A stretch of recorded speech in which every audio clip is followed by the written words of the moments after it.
Alright, a couple of reasons to get the strobe light for your drone would be if you're a 107 pilot and you want to fly with a waiver, or you want to fly in those dusk areas, right? Or if you just want to have the strobe and you're a recreation pilot, you're welcome to add one. These from ViFleet are the ones that I chose. Comes with the USB charging cable. You can get a couple of 3 right away, so if you've got more than one drone, you can get them for your whole fleet.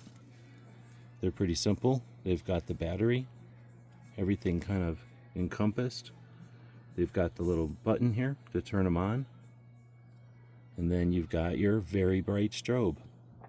Rechargeable. It's a really strong hook and loop you can use to attach it to the drone so that you can take it off when you don't need to fly. No extra weight with any kinds of housings. Very durable. Nice little button there to turn it back off. Looks like there's a couple of modes. That's why I bought it. Hope this helps.